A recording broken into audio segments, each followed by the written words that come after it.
Got to be careful because that car could fly. Thank God it ain't got Tesla's rocket boosters like he plans on taking and putting on that daggone Roadster. Holy crap. Imagine having something like that activated as you hit one of those bumps. Woo!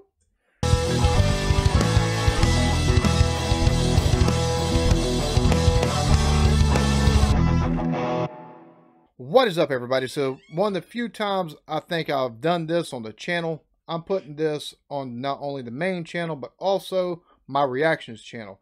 So for those of you watching the Eclectic Beard, or if you're watching the Eclectic Beard reactions channel, thank you for taking and coming through and watching. This go around, we already took and looked at the Peter Hickman ride with all the cameras on the bike on the Isle of Man TT course. This go around, since somebody put it in the comments, we're going to take a look at the 2016 Subaru WRX STI Isle of Man TT flat out. Something tells me it being scary, you know, it being what it is on two wheels, cars are bigger. So I'm pretty sure you probably got a little bit less of a, you're a little bit better protected, but your margin for error is probably a little bit smaller on these roads, especially for the curves and stuff like that. So before we go any further, like, subscribe, notification bell. And here we go. We're going to take a look. 2016 Subaru WRX STI style. Here we go. 2016 Subaru WRX STI Isle of Man TT flat out.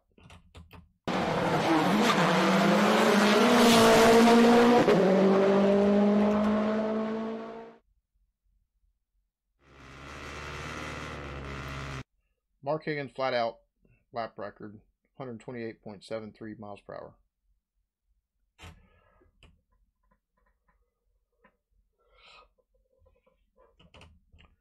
Okie dokie.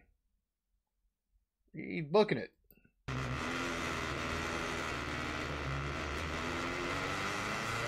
Well, it's 2016 and this is our chance to drive the Pro Drive built STI Subaru.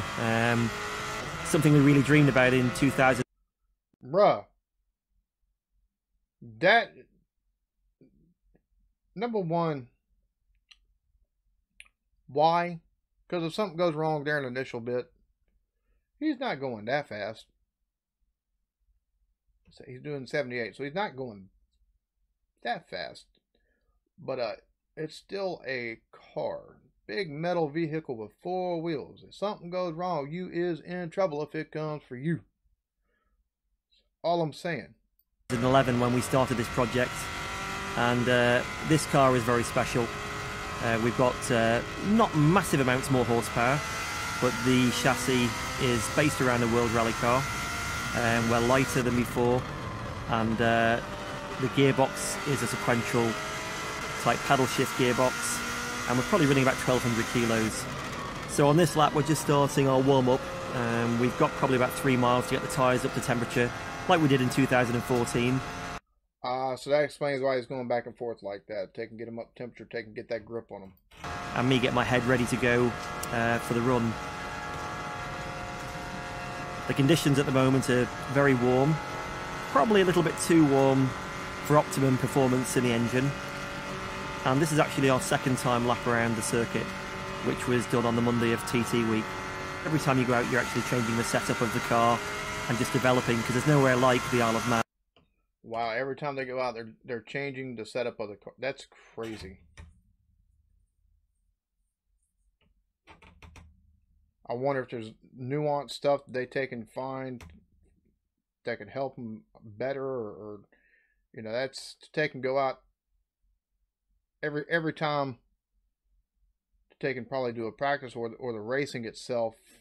Take and actually change the setup on the car so you could, number one, I know is to take and make it run better, but also just probably to get things more favorable for you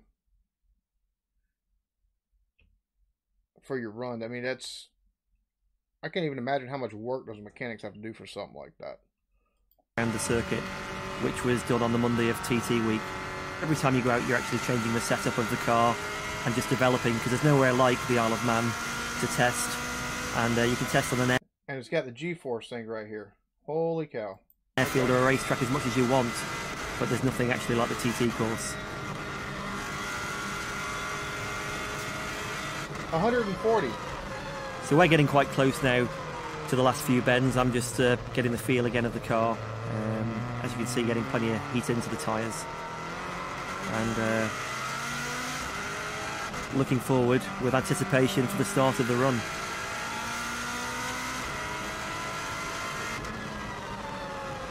This part of the circuit is very slow now.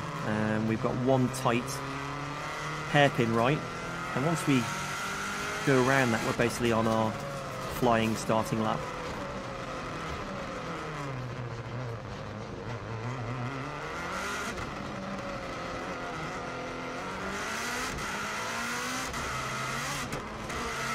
Dude, you could barely see anything as he was coming up like that. That's so here we crazy. go, we're now accelerating for the flying start. And we're just about to go across the start line now. We're on our lap. 160. Oh my god. Famous dude. part for me is Bray Hill. 170. To 170 miles an hour now, which is definitely faster than before.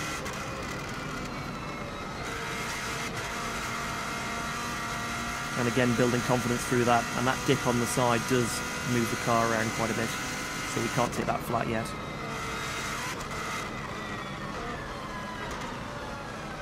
First big braking. Oh my goodness. It's not making any less nervous taking watching because he's in a car. Holy cow. Point. All the way down to second gear. Bit of oversteer there. Tyres probably You look a bit think? cool. I thought he was going to hit it. And one feature we got for this car, which makes it a little bit more interesting, is we've got DRS like a Formula 1 car. Now you'll actually see when the red light comes on, that's when we're activating it. And the more confident I got with the car, Bruh. the more I could actually use the DRS to give us more top speed and reduce the drag. Flat out now all the way to Union Mills. And this car was just a total pleasure to drive. You can carry a lot more corner speed. That's where we're getting our time. We're not actually going that much faster in terms of top speed, but we're getting to that top speed a lot faster. That G-force meter is just all over the place when he's making that turn. That's Lovely section through there, little bump on the inside. And now it gets really fast all the way to Greba. The only corner in the middle of that is Balagary, or Balascary, as we all name it.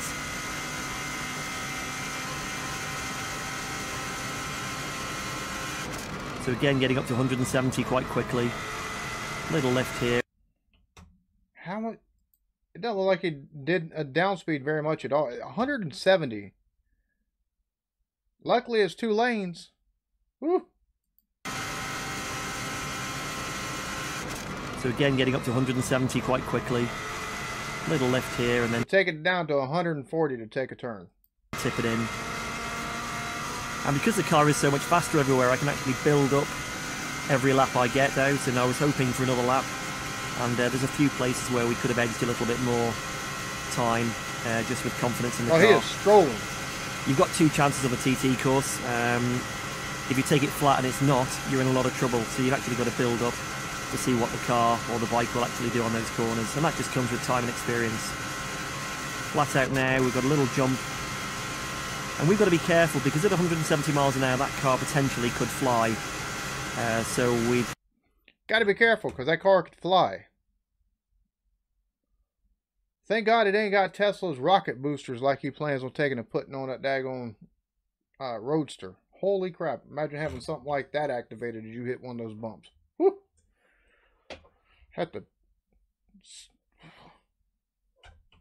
Talking about white knuckling something. Good night. we're unsure what it's going to do over the jumps, so you've got to be a little bit wary when you're getting up to those speeds. It's like 130 something. Reba Castle down just 1 gear. Still over 100 miles. Trying to get on the Still over 100 miles an hour taking and going through these curves. Now they don't like, they're not like tight curves. They don't look like, but it still just to take and be able to. Whoa, that's talk about just absolute, again, skill. Having the strength to take and keep that car where, you know, where you want it to go. The power committed and nice and early. And the way this car changes direction is really, really great. The car sort of feels like park. And there's so many times where he's close to the side, and just before he makes a little curve, a turn, or as he's taking and getting to the side, where it's just that little bit of, you can watch his hands, and I know it's also keeping everything on the line he's wanting to stay on the road and everything, but also just kind of looks like he's like, oh, at the right time a couple of times, because it's like, whoop, and it could be optical illusion because it's going so fast, but it looks like it's just like barely like, whoop, let's get out the, you know, a little bit closer to what I was wanting to be. I couldn't imagine taking it going that fast, much less on a motorcycle, but even in a car, going that fast on a road like this. It's only 2 lanes, and you can see what's on the side of everything. And if it's not trees and walls, or not so much cliffs, I don't like in some of these spots on this track, but yes, nice little fall offs basically. To go those speeds, right? And be able to take and actually, I got to say, at least here, whenever he hits and goes fast, I mean, other than worrying about a jump or something like that from a bump, front end of his car is not taking and doing this number. Of me, you think it round the corner rather than actually steering it round the corner. 106. And as you can hear, you can get and commit on the power quite quickly. We're very fast now, all the way to our next point, which is Ballacrane.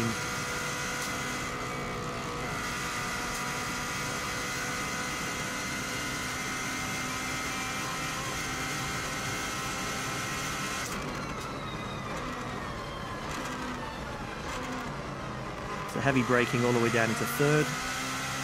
So that's the first time I've seen him, other than at the start, ready to take and slow down like that, down to around 80 miles an hour from 160, and that happened rather quickly too. But to do that now, just picking up some speed, that's, I mean, even to something like this, I mean, you're in a car, so I mean, you got, at least you got better protection. I say better protection, I mean, pretty much it's a car, but you're still going over 100 miles an hour. I know they got safety stuff in them, but that's got to be a butt-clenching experience if you wreck on something like this. It'll still probably be very deadly, even if you wreck in a car going to those speeds on here, just because all the trees and the fences and everything else that's beside this track as you're taking going down it. Because a lot of this track, or a lot of this roadway, looks like it doesn't really have shoulders. The walls and the hedges, or the woods, are the shoulders, what it looks like. So I mean, that's still, I couldn't imagine smacking a tree doing 160 miles an hour because of an overcorrection somewhere or something. You hit the smallest of a little bump and it takes and kind of sends you wonky there for a second. You can't correct in time. That's a game over essentially. On the power early. Tricky little corner there, you've got to get right in on the inside. And now we get on to what is quite a good section for the car, because it's there's quite a lot of corners, so we can gain a little bit time with our corner speed through this lot, all the way to Glen Helen. Late apex.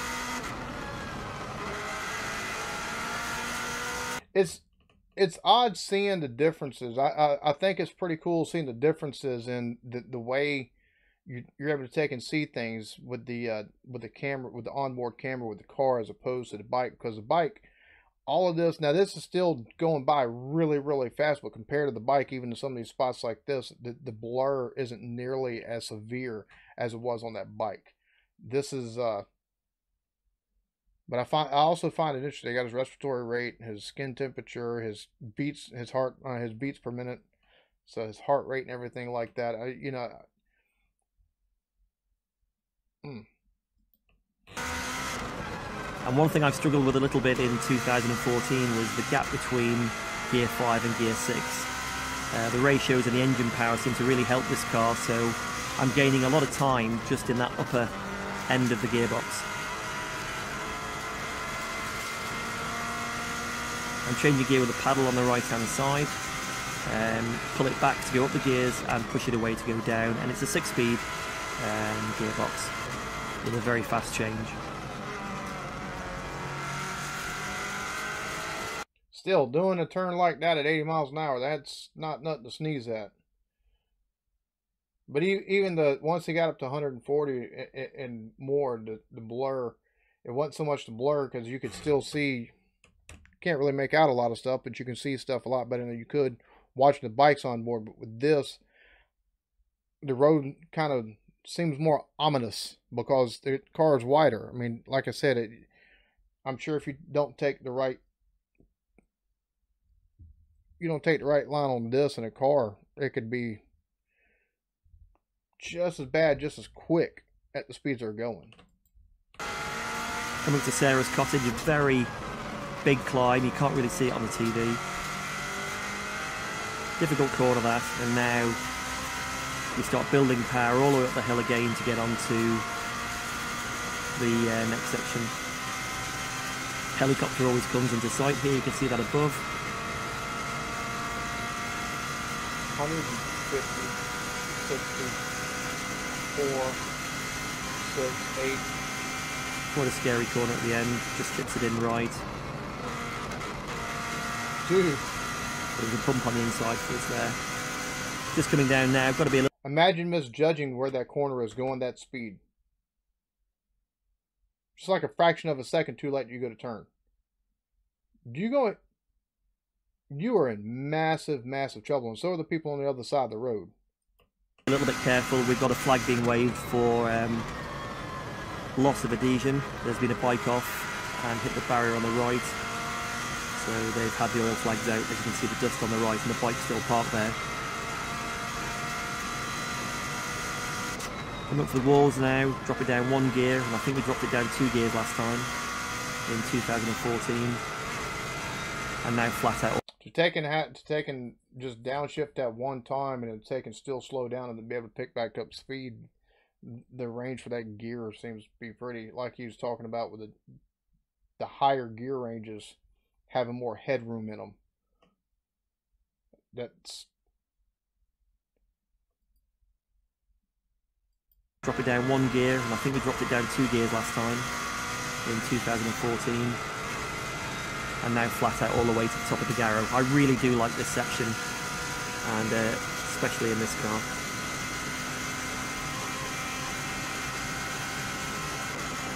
$170, and it's all a blur. You still see more stuff than what you could with the bike on board. Curb kits out, and then you've got the compression at the bottom of the Garrow, and you get a real good thump going through here.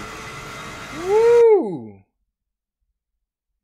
It's like that spot where it looks like all the bikers are going to hit, all the folks on the bikes are going to hit their heads as they're taking a racing through there. Curb kits out, and then you've got the compression at the bottom of the Garrow, and you get a real good thump going through here. I think the camera even moved at that point.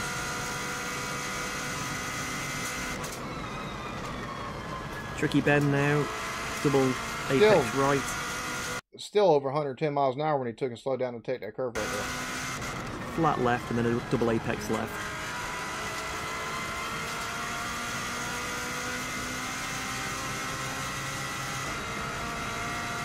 And the funny thing is, some of these curves that he's taking at these speeds are the curves that, for a regular car, you'd see like 45 miles an hour around the curve.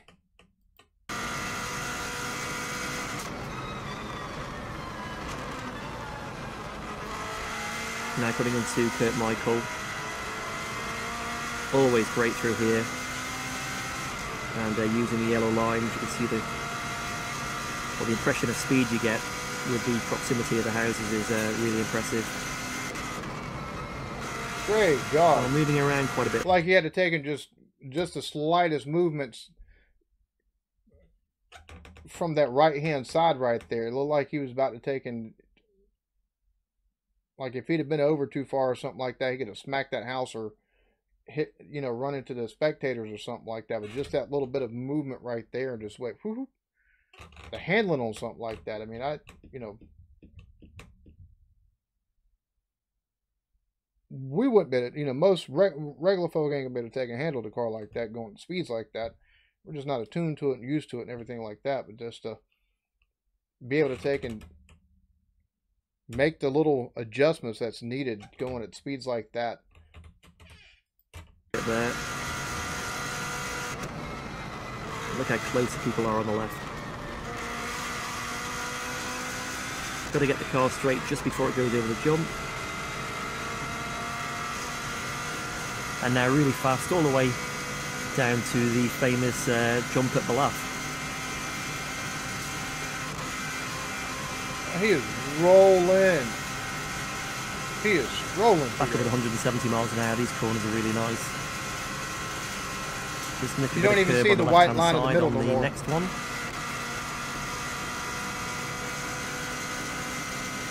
As you can hear from this car, it does sound amazing, and it's also revving quite a lot higher than the previous car. We're up to about 8,500 RPM, which is quite a lot for a turbo engine. So yeah, now you in the more open, once he got past some of that stuff and he hit 170, especially for me, more on the middle line, taking a look at that middle line than what the camera shows on either side, where you know, where the sides of the car is. You can tell the speed better taking a look at that center line, because it looks like it's just one side of the line going through there at 170 something miles an hour. Whereas, yeah, it's flying by on the sides and everything like that, but it's still more, it's got still more distinctive stuff that you can. Oh, I see people. They all look like fence posts on. They all look like fence posts with the bike's onboard cameras. We can't jump it too high here because of the bodywork on the car. And we can't jump it too high here because of the bodywork on the car. But you're losing time in the air anyway, so as soon as she's back on the ground, back on the power and flat out, all the way to Balacry. This next corner feels really good. It's a flat out left-hander. Going around these corners. 170, 160. Car takes off. And then we tip it into Quarry Bends, which is a series of right, left, right.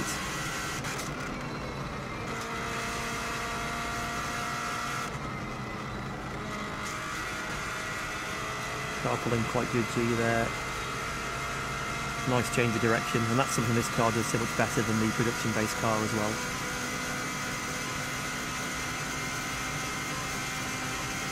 Now, although we've got a little bit more power than before and a massively better chassis, you could still afford to have a little bit more top speed here, which would bring us a little bit closer to the bikes. They're topping out at just under 200 miles an hour, and as you can see, we're just getting just over 170.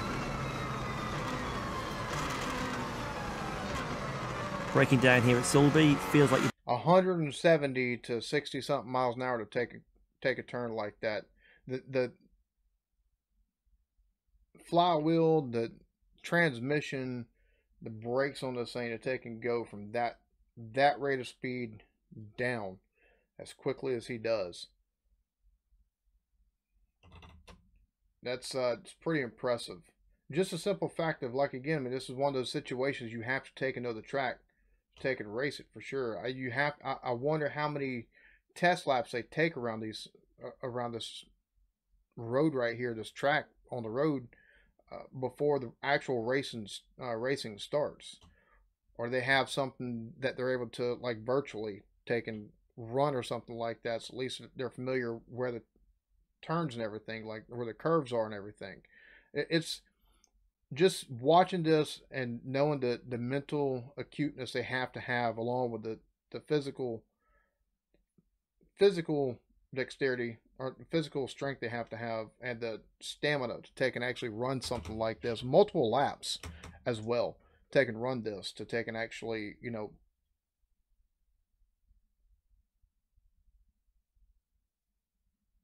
actually just get through this thing. It's crazy to take and think of.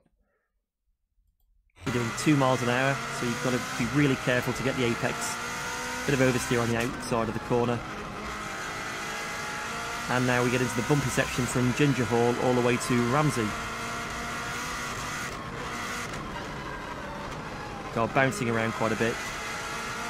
Those people, the people, it's one thing, it's, you know, it's crazy enough taking and being that close to the bikes, but whenever it's a car, and it looked like, in two of the alcoves, it looked more like what you see where the marshals are off at, which I don't know if this has marshals, you know, you got marshals for the vehicular races, and instead of just the bike races, but that's what it looked like with the orange. It looked like orange, somebody standing off to the side of the orange vest in those little alcoves right there, which they have to, because, you know, they have to have some kind of officiating or something taking help, because they had the yellow flags earlier in the video.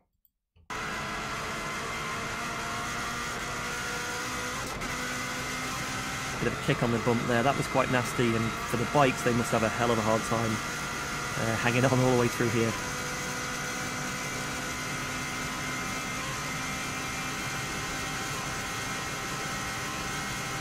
Back up to 170 again.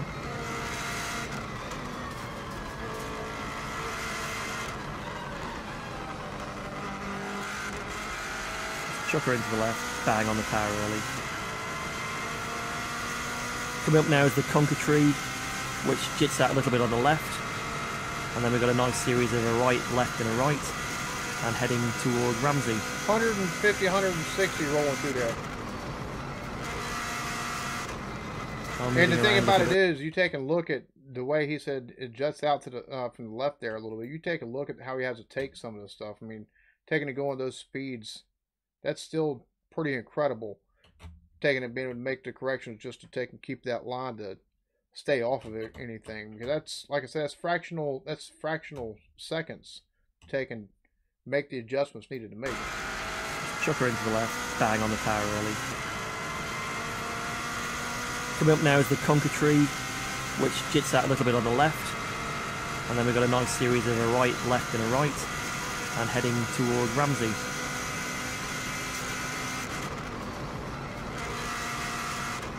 You see him around a little bit there.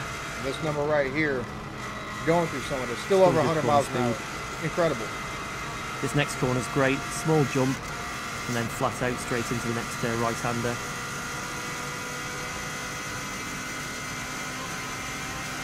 We've got the famous Ramsey bus stop, which we run a little bit wide into around this left.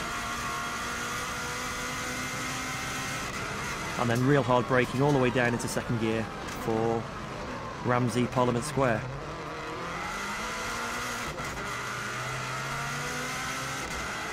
A little bit of oversteer, but not too much. Always feel this is fascinating. This is absolutely fascinating to me. Just watching the skill required to actually roll through this at these speeds, and also watch that G-force, the G-force thing right here, just kind of just bounce with some of these curves. Feels great going sideways, but unfortunately it's not great for the lap time. Now the climb starts. Got the curb on the inside.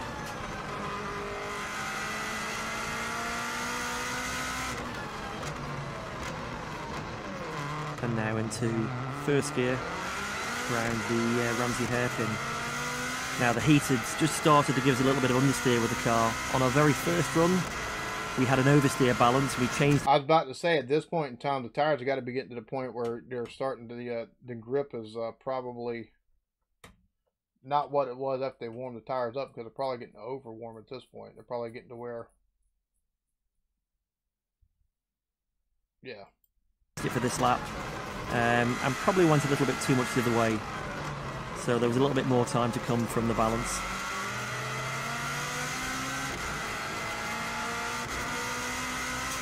Really steep now, going all the way up to the gooseneck.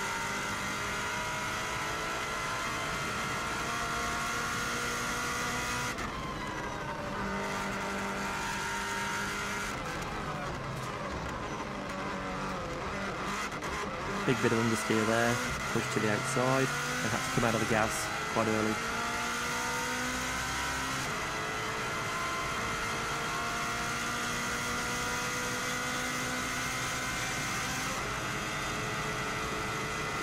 Well, he is strolling. He is absolutely hauling. So, what? Those people are super duper close. What? Come out of the gas quite early. Like, over here to the right hand side, these folks are like close.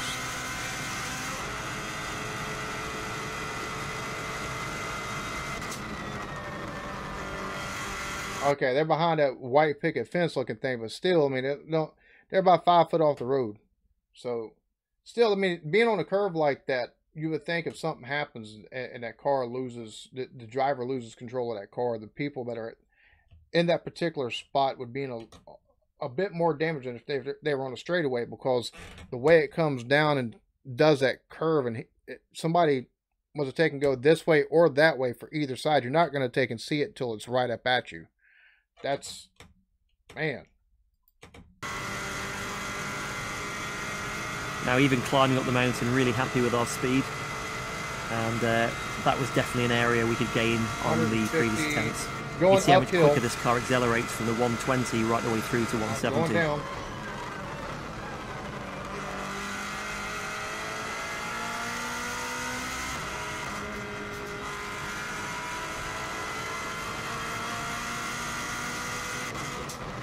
The last right-hander before we have a bit of a break on the mountain mile. It looks like it, back end of it looks like he slid in that spot. Always see the helicopter at this point. You can see it on there on the right. And the nature of the course, as you can see all the way around, is rights and lefts, rights and lefts. And then there's probably about 5 big right-handers that link it to make it a lap.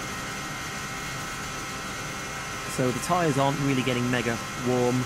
There's no big loads, and it's always very, very high-speed corners. A lot of people comment that a bike is always not quite as fast as a car around a race circuit, but the Isle of Man is different to most race circuits because of the speed and the lack of tight corners. At the top of the mountain mile, big long left, right, left. Ew.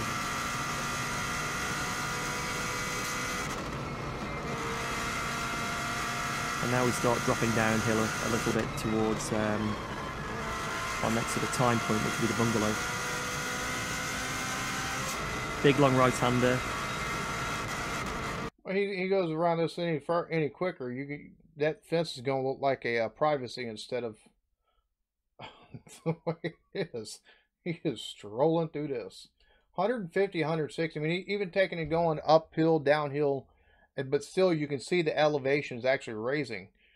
It's just the way it.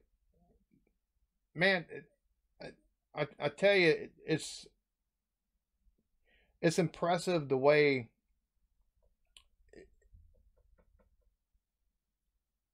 It's impressive that an island takes and shuts down their roads, take and make a part of their road a race course for 2 weeks. Practices, you got bikes, apparently you got cars too. But just the simple fact that, this is something that's a long held, 100 years, over 100 years it's been going on.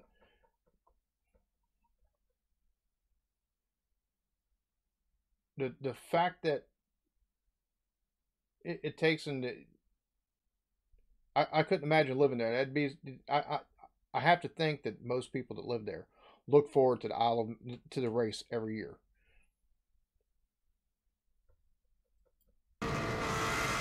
Ooh, that is close to that side right there.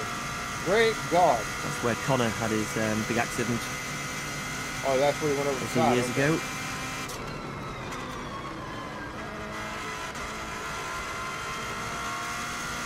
You can see the windscreen is starting to get... Couldn't imagine going over the side right there. Or actually anywhere right there in that area.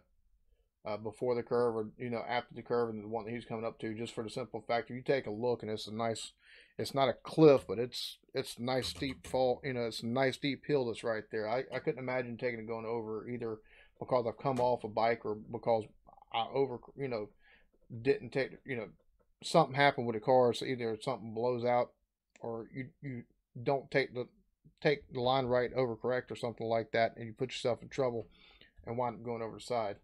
I'd much rather be in a car, to be honest with you, just because it's a car and it's yeah. Whereas the bike, it's just kind of yeah, the Connor Cummings crash where he took and went head over heels over the side of that.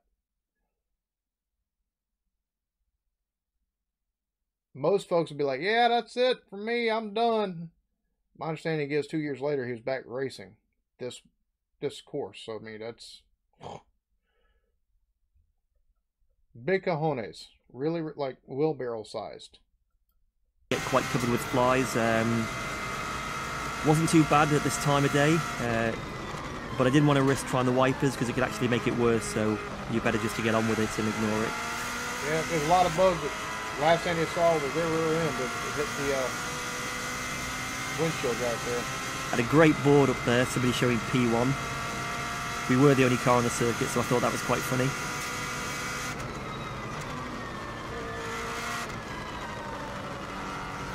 Nasty left. Don't really like that corner. Yeah, he had to slow down. Now we're heading all the way down. He had to slow down more for that one little corner right there than what he has, you know, other than like that the very tight take and go to another long section of the track. For the last sort of sector of the lap. Real nice feeling on these 3 left-hand corners. 1, 2, bang, and pretty well take it all as one. Windy corner, up a gear from last time. 155. 5th gear. Still over 100. Again, just having a bit of understeer, we just run wide and just get the wheel on the grass there. But it's no drama.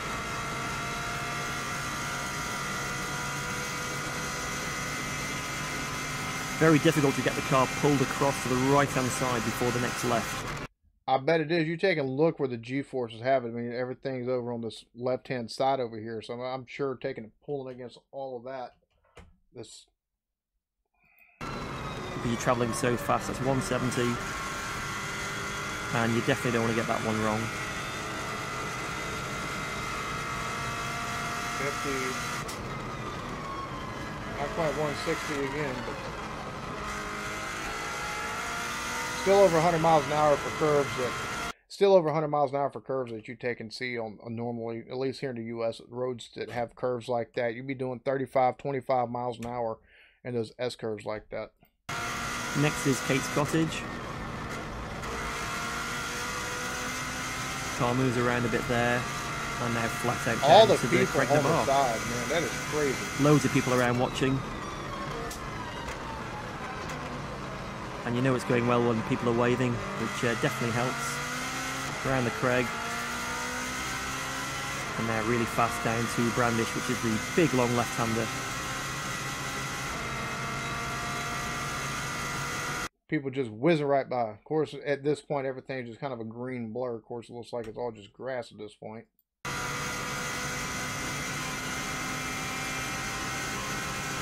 Going that fast, I don't see how you'd see anybody waving at you. To be honest with you. Seems like you just see bodies. Going. Well, oh, there's people there. Getting back up at 170, 175 there. I sort of put the wheel on the grass, but I'm not sure if it's the best way. You might be better keeping it all on the tarmac. It does move the car around. Hilbury, big bump on the inside. 20. Car moves about a bit there. And now coming all the way around to signpost. Get a real good buzz on these 3 lefts. You can see the car moving quite a lot and a load of steering input there.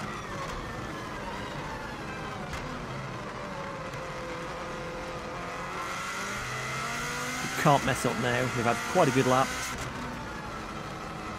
And I've got split times coming to me and I know it's looking pretty good. And in all fairness, my last sector was probably my worst, so there was a bit more time to come out of that. Really hard to see the turn-in point. I bet it is. And got real tight right-hander. Gives me a chance to give the handbrake a little pull.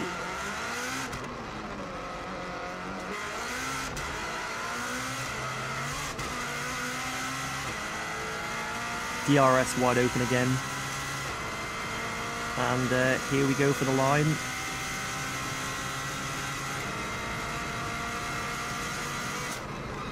And there we have it, lap around in 2016. Holy crap, there we have it. 2016 Subaru WRX STI Isle of Man TT flat out. 175, 176 was the highest I've seen it take and get on there. His beats per minute, his heart rate went from like 130 something to 140, and now it was like 155 at one point up there. His respiratory rate took and went from like 15 to 17, now it's 25. He's definitely at that. It looks like he's at that point where it's like, all right, yeah, it's put his body through some stress, that's for sure. Probably his nerves too. I can imagine it put his nerves through some stress. Just taking and watching as his hands are taking and they're making the number one, not only to take it on the road, but also you can see where he takes and makes like this, and the car does just takes him over a little bit to take and either get on the line or take and, you know, move out of the way of something might have been just a little bit too close to, and take and get it right back in the line of everything.